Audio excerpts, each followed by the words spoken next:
բազմաթիվ հաճախորդների մոտ կա բացասական փորձ ցանցերի թույլ թողունակության հետևանքով, որը ամիսներ, տարիներ շարունակ հեց մատակարարընկերություն կարգավորող հանձնաժողով այդ եռանկյունու մեջ այդ խեղճ մարդիկ այսպես պատտվում են չգտնելով հետո մտածում են, որ դա ձեռնտու չի բոլորովին։ Ու հետո արդեն հետևությունները սկսում են անել ամփոփել, ընդհանրացնել էներգետիկ վերականգնող էներգետիկայի ուղղությամբ, սակայն դա ամբողջ աշխարհում տեղի ունեցող երևույթ է ֆիզիկան իր։ Դա նրանում է, որ երբ որ քո տան էլեկտրական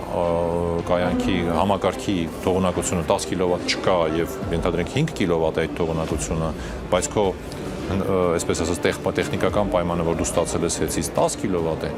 ուզած-չուզած, երբ որ դու 10 կիլովատանոց կայանը տեղադրես, խնդիրներ ես ունենալու, որտեղ եթե չունես սպառում քո արևային կայանը արտադրես 10 կիլովատ, ինքը չի կարողանալու արտադրանքը մղել դեպի ցանց, դեպի այն մոտակա տրանսֆորմատորը, բնականաբար ինքը ինչ է անելու, դա պատկերացրեք այս ջուրը, այս բաժակի, եթե ես ուզում եմ լցնել այս լամպի վրա, ես պետք է բարձրացնեմ, որ ինքը թափվի վերևից ներքև։ Իսկ արևային կայանն ինչ է անել, լարումը բարձրացնելու հասցնի 300 վոլտ, հետո երբ որ կմղի, մեկ էլ լարումը իջնելու, այսինքն հոսանքի տատանումներ է տեղի ունենալու, ես կարճ ֆիզիկան եմ փորձում բացատրեմ։ Այսինքն այդ խնդիրը